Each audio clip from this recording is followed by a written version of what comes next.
ನಮಸ್ಕಾರ ವೀಕ್ಷಕರೇ, ಯೋಗವನ್ನು ಬೆಟ್ಟದ ಮನೆಮದ್ದು ಕಾರ್ಯಕ್ರಮಕ್ಕೆ ತಮಗೆಲ್ಲರಿಗೂ ಸ್ವಾಗತ.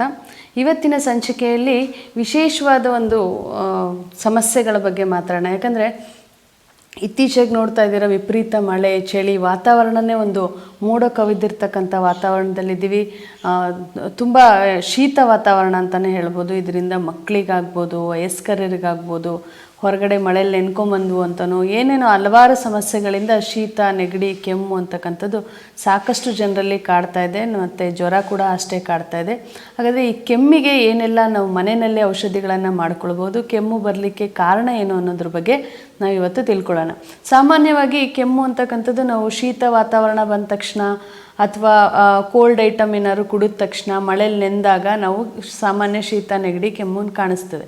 ಆದರೆ ಈ ಶೀತ, ಕೆಮ್ಮು, ನೆಗಡಿ, ಜ್ವರ ಅಂತಕ್ಕಂಥದ್ದು ಬರೋದಕ್ಕೆ ಮೂಲ ಕಾರಣ ಏನು ಅನ್ನೋದನ್ನು ತಿಳ್ಕೊಳ್ಬೇಕು. ಯಾಕಂದರೆ ಸಾಕಷ್ಟು ಜನ ಮಳೆಯಲ್ಲಿ ನೆಂದಿರ್ತಾರೆ, ಎಲ್ಲರಿಗೂ ಕೆಮ್ಮು ಬರೋದಿಲ್ಲ, ಕೆಲವರಲ್ಲಿ ಮಾತ್ರ ಕಾಣಿಸ್ಕೊಳ್ಳುತ್ತೆ. ಅದಕ್ಕೆ ಮುಖ್ಯ ಕಾರಣ ಏನು ಅಂತ ಹೇಳಿದ್ರೆ, ಇದರ ಮೂಲ ಸಮಸ್ಯೆ ಬಂದು ನಮ್ಮ ಹೊಟ್ಟೆಯಲ್ಲಾಗ್ತಕ್ಕಂಥ ಕಲ್ಮಶಗಳ ಸಂಗ್ರಹ, ಸೋಂಕುಗಳ ಸಂಗ್ರಹ ಅಂತಲೇ ಹೇಳ್ಬೋದು. ಮತ್ತು ಆಹಾರ ಸೇವನೆ ಒಂದು ಏನು ಪದ್ಧತಿ ಇರುತ್ತೆ, ಅಶುದ್ಧ ಆಹಾರ ಸೇವನೆ ಅಂತಕ್ಕಂಥದ್ದು, ನಮ್ಮ ಬೆವರು ತಗಲಿರ್ತಕ್ಕಂಥ ಆಹಾರಗಳು, ಕೈಯಿಂದ ಬಳಸಿದಂಥ ಆಹಾರಗಳು, ಅಂದರೆ ಕೈಯನ್ನು ಸ್ವಚ್ಛವಾಗಿ ತೊಳೆದಲೇ ನಮ್ಮ ಕೈಯಿನ ಬೆವರುಗಳು ಮತ್ತು ದೇಹದ ಬೆವರುಗಳು ತಗಲಿದಂಥ ಆಹಾರಗಳು, ಮತ್ತು ಹೊರಗಡೆ ರಸ್ತೆ ಬದಿನಲ್ಲಿಟ್ಟು ವ್ಯಾಪಾರ ಮಾಡ್ತಕ್ಕಂಥ ಆಹಾರಗಳಲ್ಲಿ ಸಾಕಷ್ಟು ಒಂದು ಕಲ್ಮಶಗಳು ಸೇರಿರಬಹುದು. ಮತ್ತು ಯಾವುದೇ ರೀತಿಯ ಅಜೀರ್ಣವಾದಂಥ ಆಹಾರ ಪದಾರ್ಥಗಳು, ಬೇಕ್ರಿ ಐಟಮ್ಸ್ ಇರ್ಬೋದು, ಹೊರಗಡೆ ತಿನ್ನುವಂಥ ಆಹಾರಗಳು, ಮತ್ತು ಅಧಿಕ ಮಾಂಸಾಹಾರ ಸೇವನೆ ಆಗ್ತಕ್ಕಂಥದ್ದು.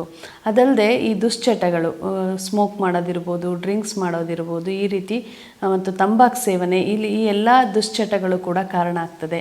ಕೇವಲ ಮಳೆ ಬಂದ ತಕ್ಷಣ ಕೆಮ್ಮು ಬರಬೇಕಂತ ಇಲ್ಲ. ಆ ಸಂದರ್ಭದಲ್ಲಿ ನಿಮ್ಮ ಆಹಾರ ಕ್ರಮಗಳು ಹೇಗಿರಬೇಕು ಅನ್ನೋದ್ರ ಬಗ್ಗೆ ನಾವು ಆಲೋಚನೆ ಮಾಡಬೇಕಾಗತ್ತೆ. ಇನ್ನು ಹೊಟ್ಟೆ ಶುದ್ಧಿ, ಮಲಬದ್ಧತೆಯ ಕಾರಣದಿಂದಲೂ ಕೂಡ ಸೋಂಕುಗಳು ಅಧಿಕವಾದಾಗ ನಮ್ಮ ಕೆಮ್ಮು ಅಥವಾ ಶೀತ, ನೆಗಡಿ, ಕಫ ಅಂತಕ್ಕಂಥದ್ದು ಕಾಡ್ತಾ ಹೋಗುತ್ತೆ. ಇನ್ನು ಕೆಮ್ಮಿಗೆ ನೀವು ಯಾವೆಲ್ಲ ಮನೆಮದ್ದುಗಳನ್ನು ಮಾಡ್ಕೊಳ್ಬಹುದು ಅಂತ ಯೋಚನೆ ಮಾಡಿದ್ರೆ, ಸಾಮಾನ್ಯ ಮಕ್ಕಳಲ್ಲಿ ನೀವು ಸಾಕಷ್ಟು ಕೆಮ್ಮುಗಳನ್ನು ಕಾಣ್ತಾ ಹೋಗುತ್ತೆ. ಅದು ಬೇಗ ಗುಣ ಕೂಡ ಆಗಲ್ಲ, ಮಕ್ಕಳಿಗೆ ಜಾಸ್ತಿ ಔಷಧಿ ಹಾಕಿದ್ರೂ ಕಷ್ಟ ಆಗ್ತದೆ. ಹಾಗಾಗಿ ನೀವು ಮನೆಯಲ್ಲೇ ಮಾಡಬೇಕಾಗಿರೋದು, ಮೊದಲು ಮಕ್ಕಳ ಹೊಟ್ಟೆ ಶುದ್ಧಿಯನ್ನು ಮಾಡಿ, ಜೊತೆಗೆ ತುಳಸಿ ರಸ, 1 ಚಮಚದಷ್ಟು ತುಳಸಿ ರಸವನ್ನು, ಅದಕ್ಕೆ 5 ರಿಂದ 6 ಹನಿಯಷ್ಟು ಜೇನನ್ನು ಸೇರಿಸಿ ಬೆಳಗ್ಗೆ ಒಂದು ಬಾರಿ, ಮಧ್ಯಾಹ್ನ ಮತ್ತು ರಾತ್ರಿ, ಹೀಗೆ 3 ಬಾರಿ ನೀವು ಆ ತುಳಸಿ ರಸಕ್ಕೆ ಜೇನನ್ನು ಸೇರಿಸಿ ಆಹಾರಕ್ಕೆ ಮೊದಲು ಕೊಡೋದ್ರಿಂದ ಕಫ ಮತ್ತು ಕೆಮ್ಮನ್ನು ನಿವಾರಣೆ ಮಾಡಿಕೊಳ್ಬಹುದು. ಜೊತೆಗೆ ದೊಡ್ಡವರಲ್ಲಿ ಈ ಕೆಮ್ಮಿನ ಸಮಸ್ಯೆ ಕಾಣಿಸ್ಕೊಂತಂತ ಹೇಳಿದ್ರೆ, ತುಳಸಿ ಎಲೆಗಳು 10 ರಿಂದ 20 ತೊಗೊಳ್ಬಹುದು. ಆ ತುಳಸಿ ಎಲೆಗಳು ಮತ್ತು 2 ರಿಂದ 3 ಲವಂಗವನ್ನು ಸೇರಿಸಿ ಬಾಯಲ್ಲಿ ಅಗಿದು ಅದರ ರಸವನ್ನು ನಿಧಾನವಾಗಿ ನೀವು ಸೇವನೆ ಮಾಡ್ತಾ ಬಂದರೆ ಕೆಮ್ಮನ್ನು ನೀವು ನಿವಾರಣೆ ಮಾಡ್ಕೊಳ್ಬಹುದು. ಅಥವಾ ಅಗಿದು ತಿನ್ನಲಿಕ್ಕೆ ಕಷ್ಟ ಆಗುತ್ತೆ ಅನ್ನೋದಾದರೆ ಅದನ್ನು ಜಜ್ಜಿ ರಸವನ್ನು ತೆಗೆದು ಆ ರಸವನ್ನು ಬೆಳಗ್ಗೆ, ಮಧ್ಯಾಹ್ನ, ಸಂಜೆ, ರಾತ್ರಿ ನಿಮ್ಮ ಕೆಮ್ಮಿನ ತೀವ್ರತೆಗೆ ಅನುಗುಣವಾಗಿ 3 ರಿಂದ 6 ಬಾರಿ ಆ ರಸವನ್ನು ನೀವು ಸೇವನೆ ಮಾಡೋದ್ರಿಂದ ಕೆಮ್ಮನ್ನು ನಿವಾರಣೆ ಮಾಡಿಕೊಳ್ಬಹುದು. ಜೊತೆಗೆ ಹೊಟ್ಟೆ ಶುದ್ಧಿಯನ್ನು ಮಾಡಲೇಬೇಕಾಗತ್ತೆ. ಹೊಟ್ಟೆ ಶುದ್ಧಿ ಮಾಡೋದ್ರಿಂದ ಹೊಟ್ಟೆಯಲ್ಲಿರ್ತಕ್ಕಂಥ ನಮ್ಮ ಕಲ್ಮಶಗಳು, ಸೋಂಕುಗಳು ನಾಶ ಆಗ್ತದೆ.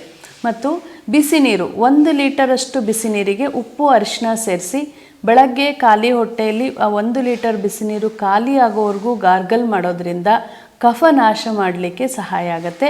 ಇದೇ ರೀತಿ ಕೆಮ್ಮಿನ ತೀವ್ರತೆ ಜಾಸ್ತಿ ಇದ್ದಲ್ಲಿ ಬೆಳಗ್ಗೆ, ಮಧ್ಯಾಹ್ನ, ರಾತ್ರಿ ದಿನದಲ್ಲಿ 3 ಬಾರಿ 3 ಲೀಟರ್ ನೀರನ್ನು ನೀವು ಗಾರ್ಗಲ್ಗೆ ಬಳಸಬೇಕಾಗತ್ತೆ. ಅದಕ್ಕೆ ಉಪ್ಪು, ಅರಿಶಿನವನ್ನು ಸೇರಿಸ್ಕೊಳ್ಬೇಕು. ಈ ರೀತಿ ಗಾರ್ಗಲ್ ಮಾಡೋದ್ರಿಂದ ಕೂಡ ಕೆಮ್ಮು ನಾಶವಾಗತ್ತೆ.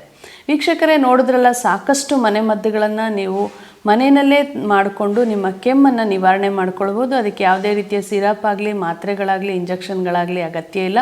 ಕೆಮ್ಮು ಅಂತಕ್ಕಂಥದ್ದು ಒಂದು ಸೋಂಕು, ನಮ್ಮ ದೇಹದಲ್ಲಿ ಉತ್ಪತ್ತಿ ಆಗ್ತಕ್ಕಂಥ ಸೋಂಕು. ಈ ಸೋಂಕನ್ನು ನಾವು ಮನೆಯಲ್ಲೇ ನಾಶ ಮಾಡೋದ್ರಿಂದ ಕೆಮ್ಮನ್ನು ನಿವಾರಣೆ ಮಾಡ್ಕೊಳ್ಬೋದು. ವೀಕ್ಷಕರೇ, ಇನ್ನು ಹೆಚ್ಚಿನ ಸಮಸ್ಯೆಗಳಿದೆ, ಎಲ್ಲ ಕಡೆ ಔಷಧಿಗಳನ್ನು ತೆಗೆದುಕೊಂಡು ನಮಗೆ ಗುಣ ಆಗ್ತಿಲ್ಲ, ಏನು ಮಾಡೋದು, ಯಾವ ಚಿಕಿತ್ಸೆಗೆ ಹೋಗೋದು ಅಂತ ಯೋಚನೆ ಮಾಡ್ತಾಯಿದ್ರೆ, ಗುಣವಾಗದ ಕಾಯಿಲೆಗಳಿಗೆ ಯೋಗವನ ಬೆಟ್ಟ ಎಲ್ಲೂ ಗುಣವಾಗದಂಥ ಸಮಸ್ಯೆಗಳಿಗೆ ಉತ್ತಮ ಚಿಕಿತ್ಸೆ ಯೋಗವನ ಬೆಟ್ಟದಲ್ಲಿ ದೊರೆಯುತ್ತೆ. ಯೋಗವನ ಬೆಟ್ಟ ಬೆಂಗಳೂರು, ಕುಣಿಗಲ್, ಚಿತ್ರದುರ್ಗ 3 ವಿಭಾಗಗಳಲ್ಲೂ ಉತ್ತಮ ನುರಿತ ವೈದ್ಯರೊಂದಿಗೆ ಉತ್ತಮ ಚಿಕಿತ್ಸೆ ಕೂಡ ನಿಮಗೆ ದೊರೆಯುತ್ತೆ. ಇನ್ನು ವೀಕ್ಷಕರೇ, ನಮ್ಮ ಯೋಗವನ ಬೆಟ್ಟದ ಚಿಕಿತ್ಸೆಯನ್ನು ಪಡೆದು ಗುಣವಾಗಿರ್ತಕ್ಕಂಥ ರೋಗಿಗಳ ಮನದಾಳದ ಮಾತನ್ನು ಕೇಳೋಣ. ನಮಸ್ಕಾರ. ನಮಸ್ತೆ, ನನ್ನ ಹೆಸರು ಸುಬ್ರಹ್ಮಣ್ಯ ಅಂತ ಹೇಳ್ಬಿಟ್ಟು. ನಾವು ಬೆಂಗಳೂರಿನ ವೈಟ್ಫೀಲ್ಡ್ ನಗರದವರು.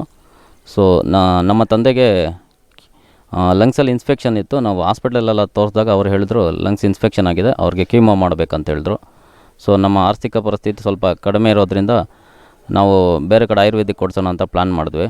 ಮತ್ತು ಕೀಮೋ ಮಾಡೋದ್ರಿಂದ ಸ್ವಲ್ಪ ನೋವು ಕೂಡ ಜಾಸ್ತಿನೇ ಆಗುತ್ತೆ, ಮತ್ತು ಅವ್ರು ತಡ್ಕೊಳೋಕ್ಕೆ ಶಕ್ತಿ ಇರೋದಿಲ್ಲ. ಯಾಕಂದರೆ ಅವರು ವಯಸ್ಸಾದ್ರಿಂದ ಅವ್ರು ತಡ್ಕೊಳೋಕ್ಕೆ ಶಕ್ತಿ ಇರೋದಿಲ್ಲ ಅಂತ ಹೇಳಿದ್ರು. ಸೊ ಅದರಿಂದ ನಮ್ಮ ಅತ್ತೆಯವರ ಅಕ್ಕ ಅವರು ಈ ಯೋಗವನ ಬೆಟ್ಟದಲ್ಲಿ ಥೈರಾಯ್ಡ್ ಸಮಸ್ಯೆಗೆ ಔಷಧಿ ತೊಗೊಳ್ತಾಯಿದ್ರು. ಅವ್ರು ನಮಗೆ ರೆಫರ್ ಮಾಡಿದ್ರು. ಒಳ್ಳೆ ರಿಸಲ್ಟ್ ಸಿಕ್ಕಿದೆ, 100% ರಿಸಲ್ಟ್ ಸಿಗುತ್ತೆ. ನನಗೂ ಗುಣಮುಖ ಆಗಿದ್ದೀನಿ. ಅದರಿಂದ ನೀವು ಯೋಗವನ ಬೆಟ್ಟದಲ್ಲಿ ಹೋಗ್ಬಿಟ್ಟು ಒಂದು ಸಲ ಅಲ್ಲಿ ನೋಡಿ, ಒಂದು ಸಲ ಟ್ರೀಟ್ಮೆಂಟ್ ತೊಗೊಳ್ಳಿ ಅಂತ ಹೇಳಿದ್ರು. ಸೊ ಅದರಿಂದ ನಾವು ಈ ಯೋಗವನ ಬೆಟ್ಟಕ್ಕೆ ಕಳೆದ 1 ತಿಂಗಳ ಹಿಂದೆ ಬಂದಿದ್ವಿ. ಸೊ ಇಲ್ಲಿನ ಟ್ರೀಟ್ಮೆಂಟ್ ತೊಗೊಂಡಾಗ ಪರಿಪೂರ್ಣ ಆಯುರ್ವೇದಿಕ್ ಇದು, ಒಳ್ಳೆ ರಿಸಲ್ಟ್ ಸಿಕ್ಕಿದೆ. 20-30% ಮೊದಲಿನಗಿಂತಲೂ ನಮ್ಮ ತಂದೆಯವರು ಕ್ಯೂರ್ ಆಗಿದ್ದಾರೆ. ಸೊ ಇದರಿಂದ ನಮಗೂ ಎಲ್ಲರಿಗೂ ಸಂತೋಷ ಆಗಿದೆ. ಎಲ್ಲರಲ್ಲೂ ನಾನು ಕೇಳ್ಕೊತೀನಿ, ದಯವಿಟ್ಟು ಎಲ್ಲರೂ ಆದಷ್ಟು ಹೆಚ್ಚಿನ ಸಂಖ್ಯೆಯಲ್ಲಿ ಇಲ್ಲಿ ಬಂದು ಈ ಒಂದು ಟ್ರೀಟ್ಮೆಂಟ್ನ ತೊಗೊಂಡು, ಯೋಗವನ ಬೆಟ್ಟದಲ್ಲಿ ಟ್ರೀಟ್ಮೆಂಟ್ ತೊಗೊಂಡು ಎಲ್ಲರೂ ಗುಣಮುಖ ಆಗಲಿ ಅಂತ ಹೇಳ್ಬಿಟ್ಟು ನಾನು ನಿಮ್ಮಲ್ಲಿ ಕೇಳ್ಕೊತೀನಿ. ಸರ್, ನಾವು MJ ಹಾಸ್ಪಿಟ್ಲಲ್ಲಿ MJ ಮೆಡಿಕಲ್ ಹಾಸ್ಪಿಟ್ಲ್ ಒಂದು ಸಲ ತೋರಿಸಿದ್ದೀವಿ. ಮತ್ತು ಗಿಡ್ವಾಯ್ ಹಾಸ್ಪಿಟ್ಲಲ್ಲಿ ಕೂಡ ನಾವು ಒಂದು ಸಲ ಹೋಗಿದ್ದೀವಿ ಸರ್. ಸೊ ಅಲ್ಲಿನ ಪ್ರೊಸೀಜರು ಅದು ಇದು ನಮಗೆ ಸ್ವಲ್ಪ ಕಿರಿಕಿರಿ ಆಯಿತು. ಸೊ ಅದರಿಂದ ನಾವು ಒಂದೇ ಸಲ ಇಲ್ಲ ಒಂದು ಸಲ ಶಿವಮೊಗ್ಗದಲ್ಲಿ ಆಯುರ್ವೇದಿಕ್ ಇದು ಮಾಡ್ಸೋಣ ಅಂದ್ಕೊಂಡ್ವಿ. ಆದರೆ ಇಲ್ಲಿ ಹತ್ತಿರದಲ್ಲೇ ನಮಗೆ ಯೋಗವನ ಬೆಟ್ಟ ಇದೆ ಅಂತ ಹೇಳಿದ್ರು. ಸೊ ಅಲ್ಲಿಗೆ ಬಂದಿದ್ವಿ ನಾವು. ಅಲ್ಲಿಗೆ ಬಂದಾಗ ನಮಗೆ ಮೊದಲಿಗಿಂತಲೂ ಎಷ್ಟೋ ಬೆಟರ್ ಅನಿಸ್ತಾ ಇದೆ, ಮತ್ತು ನಾವು ಕೂಡ ಸ್ಯಾಟಿಸ್ಫ್ಯಾಕ್ಷನ್ ಇದೆ. ಇಲ್ಲಿಂದ ಎಲ್ಲರಿಗೂ ಒಳ್ಳೆಯ ರೀತಿಯಲ್ಲಿ ಗುಣಮುಖರಾಗ್ತಾರೆ ಅಂತ ನಮ್ಮಲ್ಲಿ ಒಂದು ಆಶಾಭಾವನೆ ಇದೆ ಸರ್. ತುಂಬ ಚೆನ್ನಾಗಿದೆ. ತುಂಬ ಎನ್ವೈರ್ಮೆಂಟಲ್ಲಿ ನೋಡಿದ್ರೆ ಒಂಥರ ಇಲ್ಲಿ ಬಂದಾಗ ನಮಗೆ ಮನಸ್ಸಿಗೆ ಏನೋ ಒಂಥರ ನೆಮ್ಮದಿ ವಾತಾವರಣ ಸಿಗುತ್ತೆ. ಖಂಡಿತ ಪೇಷಂಟ್ಸ್ ಇಲ್ಲಿ ಬಂದರೂ ಅವರು ಕೂಡ ಏನೋ ಒಂಥರ ಹ್ಯಾಪಿ ಫೀಲ್ ಆಗ್ತಾರೆ. ಆ ಸಿಟಿನಲ್ಲಿ ಆ ಒಂದು ಇದರಲ್ಲಿ ಆ ಟ್ರಾಫಿಕ್ ಇದರಲ್ಲಿ ನಾವು ಇದ್ದುಕೊಂಡು ನಮಗೆ ಏನೋ ಒಂಥರ ಕಿರಿಕಿರಿ ಆಗ್ತಾಯಿತ್ತು. ಇಲ್ಲಿ ಬಂದಾಗ ನಮಗೇನೋ ಮನಸ್ಸಿಗೆ ಒಂಥರ ಸಂತೋಷ ಆಗ್ತಾಯಿದೆ, ಏನೋ ಒಂಥರ ನೆಮ್ಮದಿ ಸಿಗುತ್ತೆ. ನಮಗೇನೋ ಒಂಥರ ಆಹ್ಲಾದಕರ ಒಂದು ಪರಿಸ್ಥಿತಿ ವಾತಾವರಣ ನಿರ್ಮಾಣ ಆಗ್ತಾಯಿದೆ. ಸೊ ಅದರಿಂದ ಖಂಡಿತ ಇಲ್ಲಿ ಒಂದು ಒಳ್ಳೆಯ ರಿಸಲ್ಟ್ ಸಿಗುತ್ತೆ ಅನ್ನೋ ಒಂದು ಆಶಾಭಾವನೆ ಇದೆ ನಮಗೆ. ತುಂಬ ಆತ್ಮೀಯತೆಯಿಂದ ನೋಡ್ಕೊತಾರೆ. ಯಾವುದೇ ಒಂದು ಸಮಸ್ಯೆನ ಕೂಲಂಕುಷವಾಗಿ ಪರಿಶೀಲಿಸಿ ಅದಕ್ಕೆ ತಕ್ಕ ಪರಿಹಾರ ಮತ್ತು ಅದಕ್ಕೆ ತಕ್ಕ ಸಜೆಷನ್ ಕೂಡ ನೀಡ್ತಾ ಇದ್ದಾರೆ ಅವರು. ಸೊ ಅವ್ರ ಮೆಡಿಸಿನ್ಸ್ ಕೂಡ ತುಂಬ ಚೆನ್ನಾಗೇ ಇದೆ, ತುಂಬ ಚೆನ್ನಾಗೇ ವರ್ಕ್ ಮಾಡುತ್ತೆ. ಸೊ ತುಂಬಾ ಒಳ್ಳೆ ರಿಸಲ್ಟ್ ಸಿಗುತ್ತೆ ಅನ್ನೋ ಒಂದು ನಂಬಿಕೆ. ನಮ್ಮ ತಂದೆಗೆ ಸೀಮಾ ಡಾಕ್ಟ್ರು ನೋಡಿದರು. ಅವರು ಹೇಳಿದರು, ಮೊದಲು 1 ತಿಂಗಳದವರೆಗೂ ನಿಮಗೆ ಟ್ರಯಲ್ ಕೊಡ್ತೀವಿ, ತದನಂತರ ನೀವು 1 ತಿಂಗಳಾದಮೇಲೆ ಬನ್ನಿ, ನಿಮಗೆ ಇನ್ನೂ ಹೆಚ್ಚಿನ ಅನುಕೂಲವಾಗೋ ಥರ ಔಷಧಿ ಕೊಡ್ತೀವಿ ಅಂತ ಹೇಳಿದರು. ಸೊ ಮೊದಲಿನ ಔಷಧಿ ಕೊಟ್ಟಿರೋದ್ರಲ್ಲಿ ನಮಗೆ ಮಿನಿಮಮ್ 20% ಅಂತೂ ಗುಣಮುಖ ಆಗಿದೆ ಅಂತ ನಾನು ಅಂದ್ಕೊತೀನಿ. ಯಾಕಂದರೆ ಅವರು ಮೊದಲು ತುಂಬ ಎದೆನಲ್ಲಿ ನೋವು ಅಂತ ಇದ್ದರು. ಈಗ ಅವರೇ ಎದ್ದು ಅವರವರ ಚಟುವಟಿಕೆಗಳನ್ನ ಅವ್ರು ನಡೆಸ್ಕೊತಾ ಇದ್ದಾರೆ. ಸೊ ಅದರಿಂದ ನಮ್ಗೆ 2ನೇ ಸಲ ಬಂದಾಗ ಇನ್ನೂ ಬೆಟರ್ ಆಗ್ಬೋದು ಅನ್ನೋ ಒಂದು ನಂಬಿಕೆಯಿಂದ ಇಲ್ಲಿ ಬಂದಿದ್ದೀವಿ. ಇಲ್ಲ, ಅಲ್ಲೇನಂದರೆ ಪೇಯ್ನ್ ಮಾತ್ರ ಟ್ಯಾಬ್ಲೆಟ್ಸ್ ಕೊಡ್ತಾಯಿದ್ರು. ಪೇಯ್ನ್ ಬರೀ ಅವ್ರಿಗೆ ನೋವು ಬಂದಾಗ ಅದಕ್ಕೆ ಇದಾಗೋದಕ್ಕೆ ಇದು ಮಾಡ್ತಾರೆ. ಮತ್ತು ದಿನೇ ಅದು ರಿಪೀಟ್ ಆಗ್ತಾಯಿತ್ತು. ಸೊ ನಾವು ಇಲ್ಲಿ ಟ್ರೀಟ್ಮೆಂಟ್ ತೊಗೊಂಡಾಗ ಅವರು ಪೇಯ್ನ್ ಕಂಪಲ್ಸರಿ ಕಮ್ಮಿ ಆಗ್ತಾ ಬಂತು.